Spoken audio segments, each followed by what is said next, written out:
কালোজাম মিষ্টিটা বানিয়ে যারা বিজনেস করতে চান তাদের জন্য আজকের রেসিপি। কোনো রকম টাকা পয়সা ছাড়াই এবং প্রশিক্ষণ ছাড়াই শুধুমাত্র এই ভিডিও দেখে আপনারা কিন্তু এই কালোজাম মিষ্টিটা বাসায় তৈরি করতে পারবেন, সাথে চাইলে বিজনেসও করতে পারবেন। দেখে কি মনে হচ্ছে দেখুন তো, মনে হচ্ছে না দোকান থেকে কিনে আনা অসম্ভব মজাদার কালোজাম মিষ্টি?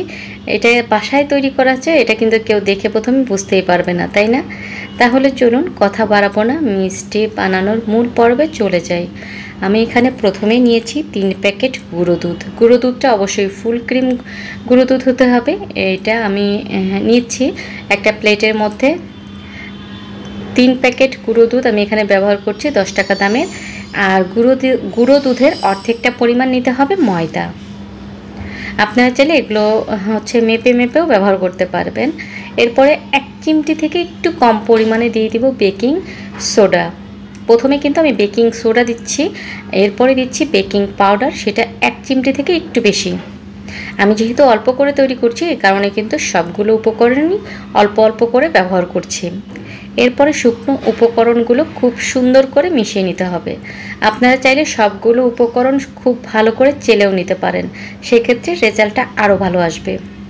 এখন আমি এই শুকনো উপকরণগুলো সামান্য একটু তেল দিয়ে, 1 টেবিল চামচ পরিমাণ তেল দিয়ে, রান্নার তেল দিয়ে এটাকে খুব ভালো করে ডলে ডলে মিশিয়ে নিব। আপনারা চাইলে ঘিও ব্যবহার করতে পারবেন, ঘি দিলে টেস্টটা আরও বেশি অথেন্টিক আসবে। আবার কেউ চাইলে তেল এবং ঘি সম পরিমাণেও ব্যবহার করতে পারবেন। আর এভাবে ডলে ডলে আমি খুব ভালো করে মিশিয়ে নিচ্ছি। এখন দিয়ে দিচ্ছি ছানাটা 1/2 লিটার দুধ ছিল, সেটা আমি ছানা তৈরি করে নিয়েছি এবং ছানাটাকে কিন্তু খুব ভালো করে পানি ঝরিয়ে নিয়ে তারপরে এই শুকনো উপকরণের সাথে মিশিয়ে নিতে হবে।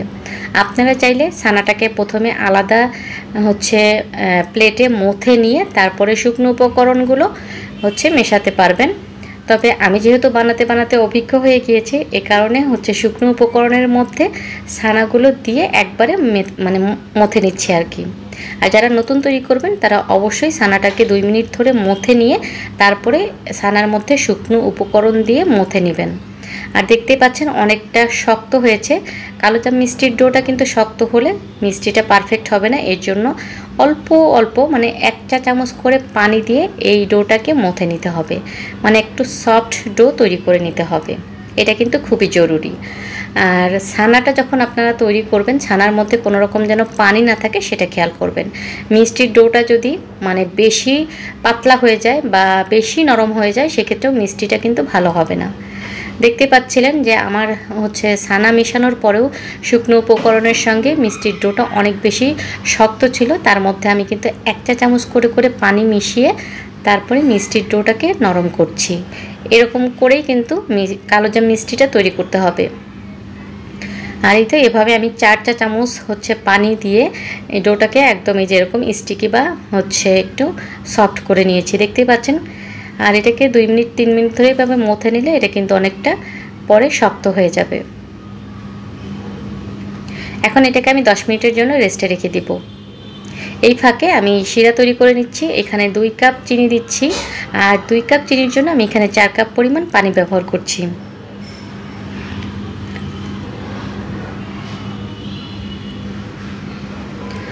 আর পানি দেওয়ার পরে আমি চুলার জালটা অন করে দিব। এর মধ্যে 3টা এলাচ আমি ফাটিয়ে দিচ্ছি, যাতে এলাচের সুঘ্রাণটা শিরার মধ্যে প্রবেশ করে।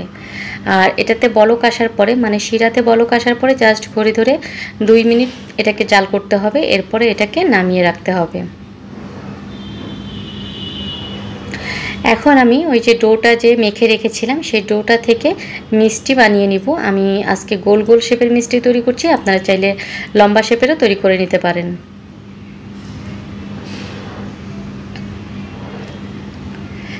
আর মিষ্টির ডোটা এরকম মসৃণ হলে মিষ্টিগুলো অনেক বেশি পারফেক্ট হবে। যাই হোক, আমি মিষ্টিগুলো ডুবো তেলে ভেজে নিচ্ছি। অবশ্যই ডুবো তেলেই ভাজতে হবে। আর মিষ্টিগুলো ছাড়ার সময় তেলের টেম্পারেচার বা তেলের যে গরম ভাব সেটা কিন্তু একদমই লো ছিল, আঙ্গুল চোবালেও আপনার হাতে তেমন গরম অনুভূত হবে না। এরকম অবস্থায় কিন্তু এই মিষ্টিগুলো ছেড়ে দিতে হবে। আর একদম লো হিটে এই মিষ্টিগুলো ভেজে নিতে হবে। লো হিটে ভাজতে ভাজতে দেখবেন যে এক সময় মিষ্টির কালার একটু চেঞ্জ হয়ে আসবে, যে এরকম, সেই সময় আপনারা চুলার আঁচটা বাড়িয়ে মিষ্টির কাঙ্ক্ষিত কালারটা এনে নেবেন। এই যে মানে আমি চুলার জালটা বাড়িয়ে এরপরে কিন্তু মিষ্টিগুলো সুন্দর করে ভেজে নিয়েছি। আর কালোজাম মিষ্টির কালারটা একটু কালচে না হলে কিন্তু দেখতেও ভালো লাগে না, এর জন্য আমি একটু কড়া করে এটাকে ভেজে নিচ্ছি। আর পাশে আমি কিন্তু শিরাটা রেখে দিয়েছি। শিরাটার মধ্যে একটা মিষ্টি প্রথমে আপনারা ছেড়ে দেখবেন যে মিষ্টিটার কোনো পরিবর্তন হচ্ছে কিনা বা চুপসে যাচ্ছে কিনা, তারপরে বাকিগুলো মিষ্টি ছেড়ে দিবেন। আর আমি প্রথমে একটা মিষ্টি ছেড়ে চেক করে নিয়েছি, মিষ্টিগুলো কি বলে এটা চুপসে যায়নি, মানে এরপরে আমি বাকি মিষ্টিগুলো দিয়ে দিয়েছি। এখন এই অবস্থায় কিন্তু শিরাটা মোটামুটি গরম ছিল, মানে কুসুম গরম থেকে একটু বেশি গরম ছিল, সেই অবস্থায় আমি মিষ্টিগুলো ছেড়েছিলাম। এখন এটাকে ঢাকনা দিয়ে 10 মিনিট ঢেকে রান্না করলে তারপরে কিন্তু মিষ্টিগুলো যেরকম পারফেক্টভাবে হয়ে যাবে। আর মিষ্টিগুলোকে আমি সুন্দর করে রস ঝরিয়ে নিয়েছি, এরপরে মাওয়াতে কোট করে নিয়েছি। যেহেতু মেহমান আসবে বলে আমি বাসায় এগুলো তৈরি করছি, এর জন্য পুরোটা ভিডিও ওইভাবে আর করতে পারিনি, জাস্ট আপনাদের সঙ্গে যে মাওয়াতে গড়িয়ে নেওয়াটা দেখাচ্ছি। মিষ্টি অনেক সময় মানে নষ্ট হওয়ার আর একটা কারণ মিষ্টিতে যদি বেশি বেকিং পাউডার বা বেকিং সোডা পড়ে, সেক্ষেত্রেও মিষ্টিটা কিন্তু নষ্ট হয়ে যাবে, পরবর্তীতে চুপসে যাবে। দুইটা জিনিস খেয়াল করতে হবে, মিষ্টি মানে যে যদি ছানা ব্যবহার করেন, ছানাটাতে যেন বেশি পানি না থাকে এবং মিষ্টিতে বেশি পরিমাণে বেকিং পাউডার বা বেকিং সোডা দেওয়া যাবে না। এই দুইটা টিপস যদি আপনারা ফলো করতে পারেন, তাহলে সবার মিষ্টি কিন্তু প্রথমবার থেকেই পারফেক্ট হবে। আর চাইলে এই মিষ্টি দিয়ে কিন্তু আপনারা বিজনেসও করতে পারবেন। কেমন লাগলো আজকে অবশ্যই কমেন্টস করে জানাবেন। ভালো লাগলে লাইক, কমেন্ট, শেয়ার এবং সাবস্ক্রাইব করে পাশে থাকবেন।